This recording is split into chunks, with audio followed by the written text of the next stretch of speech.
grieving their son's death and searching for answers. How are they going to change to make sure this doesn't happen again? After he was killed in an avalanche at Nakiska. Falling enrollment numbers lead to job cuts at SAIT. Post-secondary is one of the best ways that we can invest in our future. How the province is responding. And when polar opposites attract, the Calgary Zoo's Arctic residents meet.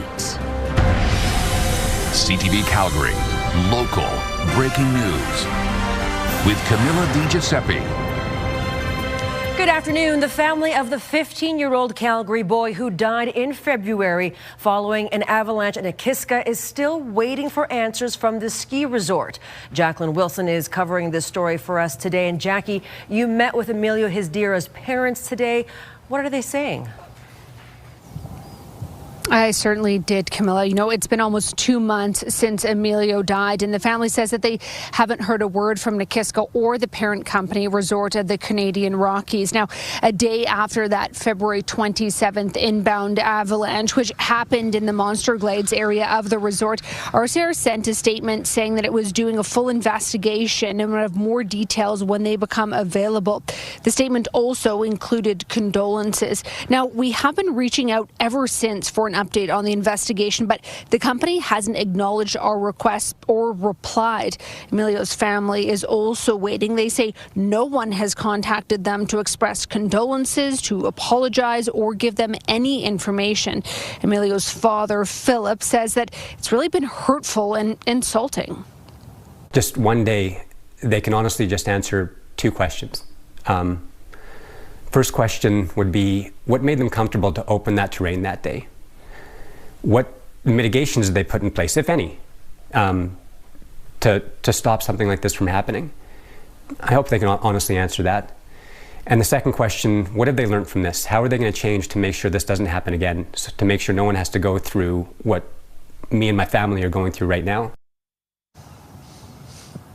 Now, one mountain guide expert that I spoke to today said, you know, these investigations can take anywhere from days or weeks. And so he says it might be some time before the investigation is made public. As for Avalanche Canada, I spoke with them. They say they don't have more information on this slide. They actually don't do the investigations, but they are allowed to do incident analysis. And that is once the period for a lawsuit to be filed has been over. And in Alberta, that is about 2 years, Camilla. All right, Jackie, thank you so much. Charges have been laid after a stabbing outside Cross Iron Mills Monday evening. Police say the victim was buying a cell phone from the suspect on Monday when he was stabbed in the chest. A Canada-wide warrant was issued for the suspect. He was arrested in Surrey, BC, and has since been sent back to Airdrie. 46-year-old Tariq Hussein is facing a number of charges, including attempted murder. The victim remains in hospital with serious injuries. Calgary police continue to investigate a shooting in the southeast. It happened just before 5 this morning at a home on Ellisboro Park. Investigators believe the shooting was targeted. A man was taken to hospital in life-threatening condition. Police haven't released any more details. A Calgary couple faced some bad luck this week after two vehicles crashed separately onto their property in less than 24 hours. Neil and Sherry Sponigal were sleeping Wednesday night when an SUV failed to navigate a turn. It slammed into their garage bins and barreled into their driveway. The incident on Evansdale Way Northwest was caught on several CCTVs in the area. Neil's truck was damaged and undrivable. Sherry's SUV, which was in the garage, is also a write-off. The driver didn't stick around, but the Sponagals say they matched some of the broken parts on their driveway to a black 2011 BMW X5. Seeing the video of a car coming down the street at a high rate of speed, swerved into my truck, hit my garage door, and I was like, no, this can't be right. This can't be right. So I get up on my couch right away, came out here to the garage, looked around, I was like, oh my God. And I proceeded to say, well, I guess I'm not going to work today. Police are investigating. Meanwhile, last night, a different vehicle slammed into their garbage bins and hit a large rock on their front lawn. In that case, the teenage driver was apologetic. Street sweeping scheduled to start on Monday may be postponed because of the snow. Every spring, the city clears gravel and other winter debris from residential roads. If this week's snow doesn't melt enough on the weekend, work scheduled for Monday may be delayed. A parking ban is in effect from 8 a.m. to 4 p.m. on the day of your street sweeping. Failure to comply could result in a fine and/or your vehicle being towed. Residents can receive email or text notifications when the road is scheduled for cleaning. Sign up at calgary.ca/sweep. Let's bring in our Adriana Jung now with our first look at the weather. With all that sunshine today, you'd almost think, where did all that snow, where could have it come from, really? Yeah. You wouldn't have known that some parts of Alberta saw 35 centimeters of snow yesterday. Now, all of it has melted, so the roads are slushy, very wet. You'll probably want to hold off on washing your car for just a few more days. But ahead for our weekend and into early next week, things are looking quite sunny. Right now, 4 degrees. We've warmed up quite a bit, above zero right now. And a look now at your 24-hour forecast brought to you by 5th Avenue Volkswagen, family-owned, community-driven. Discover more at 5th Avenue Volkswagen. And so overnight, we're dropping down to about 2 degrees, -7 into early morning, and then by around 8 o'clock, -3. But those daytime highs staying above zero for the foreseeable future. We will give you more details later on in the show. Adriana, thank you so much. A Calgary councillor says community concerns over the new home of the Cowboys Music Festival in West Downtown are ongoing and unresolved. The city and Penny Lane Entertainment have a 10-year sponsorship agreement that saw Millennium Park renamed to Cowboys Park. It's also home for Penny Lane's 10-day Stampede Music Festival. Last year, 311 received 126 related complaints in addition to concerns over reduced access to the skate park. Councillor Mike Atkinson says despite talks with stakeholders, West End residents, administration and Penny Lane addressing these issues, this year's festival will go ahead with no changes and even more leeway for the festival's operator. In the new agreement, 10 days in advance to set up and 10 days to tear down. There is no other festival in this city that gets that kind of right to public space. Atkinson says he will continue to fight for area residents and the skateboard community and push for changes ahead of next summer's Stampede season. Elections Alberta says a government decision to once again redraw the province's electoral map could cause problems ahead of next year's vote. Tim Brooke joins us now with more on this. And Tim, the concerns stem from an upcoming Smith government motion.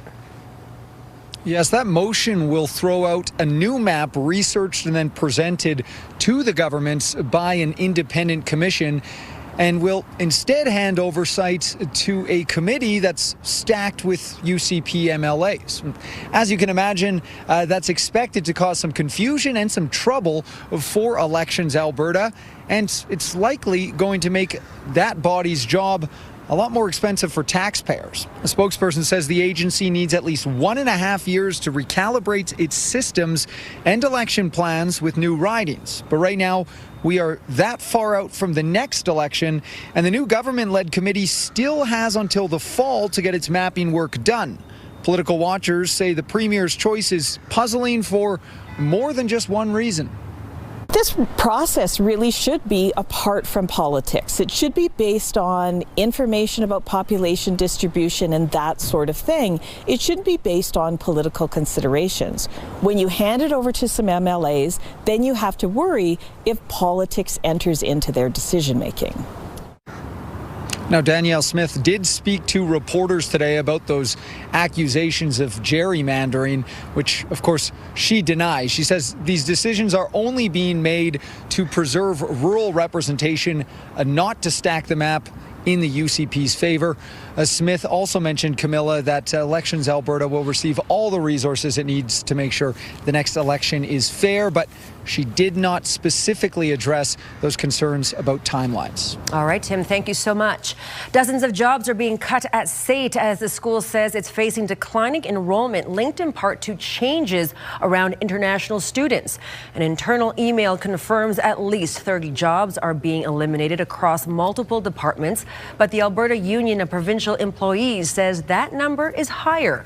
It estimates up to 65 unionized positions are now terminated. That includes roles in finance, administration, student support, and maintenance. The union says many of these are critical positions that help shape the overall student experience, adding that a more stable provincial funding model is needed.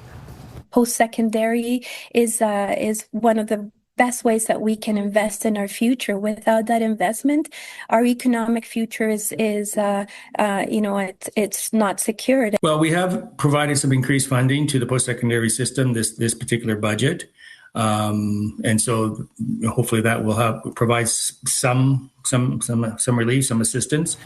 SAIT declined requests for an interview, telling CTV that it's currently working through organizational adjustments. Meanwhile, the province says it's looking at a new post-secondary funding model it hopes will be ready for the next budget cycle. The province is rolling out plans for modular classrooms announced in the budget. Through Budget 26, we are investing $600 million over the next 3 years to add more modular classrooms across our province. These modular classrooms help reduce crowded classroom conditions now, while we wait for new school buildings to come online. The plan will see 189 modulars delivered over the next school year, which will hold about 5,400 students. The portability means they can be quickly deployed to where they are needed most. The government has 161 school projects underway across the province, and the modulars will provide space until the new buildings are ready. Well, still to come, the legal length some Calgary seniors say they need to take to keep a roof over their heads after speaking out against their landlord and their living conditions.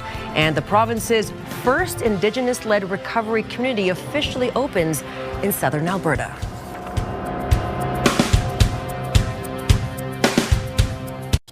A group of Calgary seniors has filed a lawsuit against their landlord, alleging unsafe conditions and retaliation for speaking out. We are not accepting you to stay here anymore because you have too many complaints, and we feel you'll be happier somewhere else.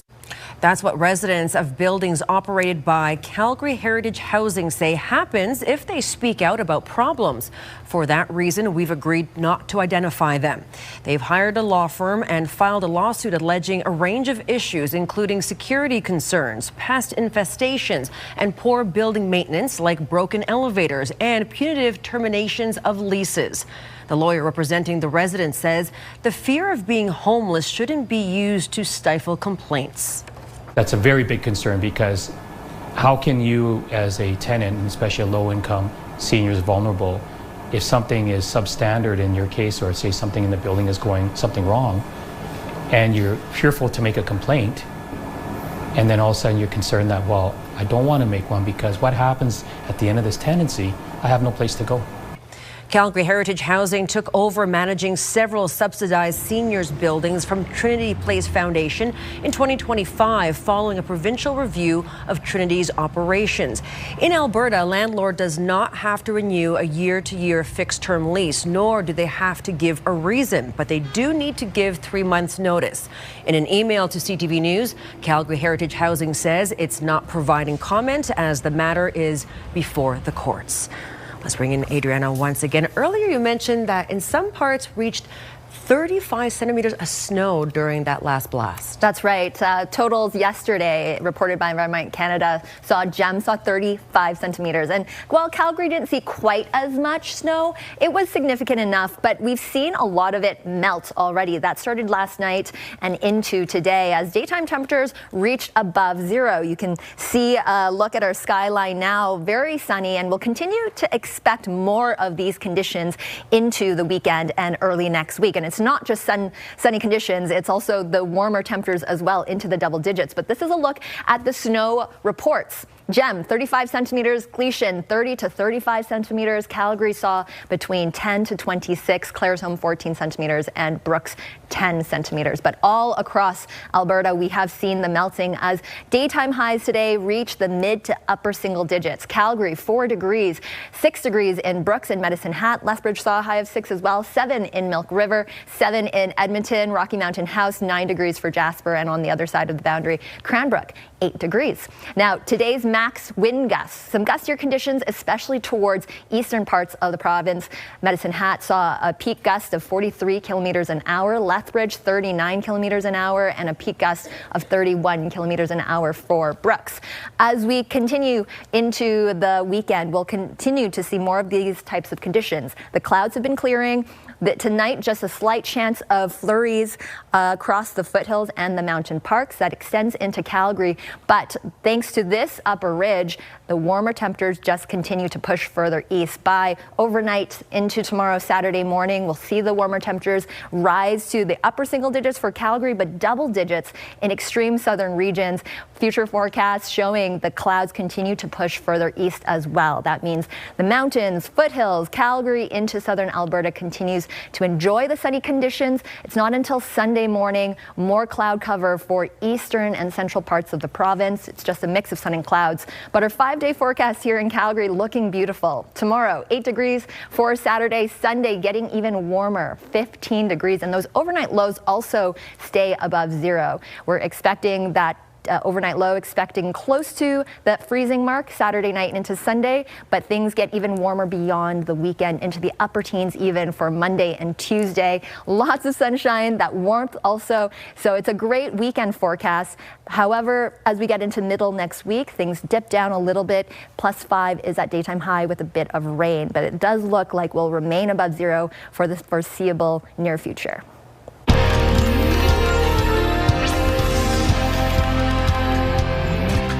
Alberta's first Indigenous-led recovery community held its grand opening today.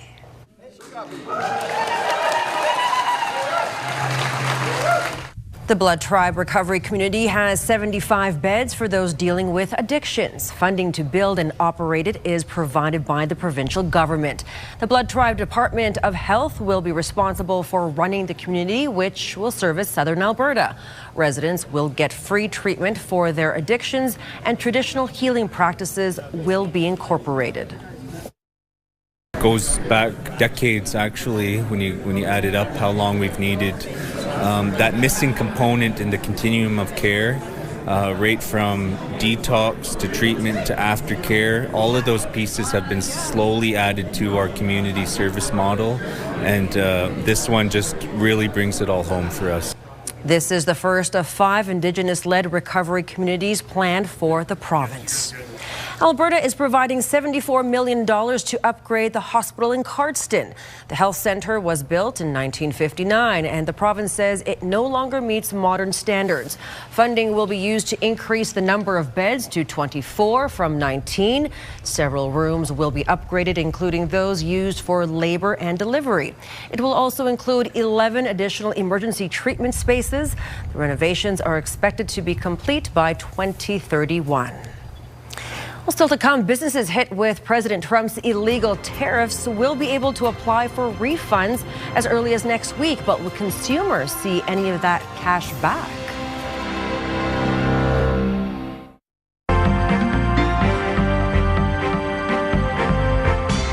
North American markets rally on hopes for an end to the Iran war. Joining me is Liana Washniak, investment advisor with the Popowich Carmeli Advisory Group. So, Liana, what exactly drove markets higher to end the week?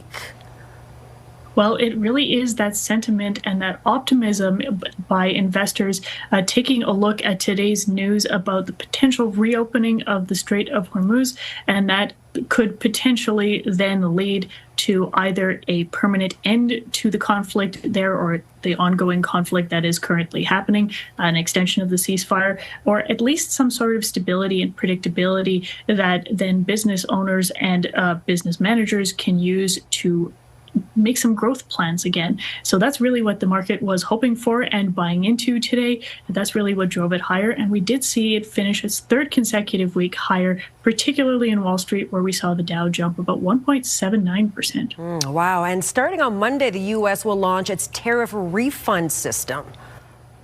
That's right. And this one is going to be a little bit interesting to watch them handle. Of course, this is the $166 billion worth of tariffs that were charged under the AIPA Act, which were ruled invalid by the Supreme Court in the U.S. So that money has to go back now to the importers that paid it when they actually brought in those goods. Now, their system that currently exists only allows you to add one shipment at a time to attempt to claim a refund. That was going to take a very long time for many of those importers, particularly the ones that operate at scale. So they have rebuilt a new system, which they will be rolling out on Monday. There's about 56,000 businesses that have already signed up for that, accounting for about $127 billion worth of those imports already.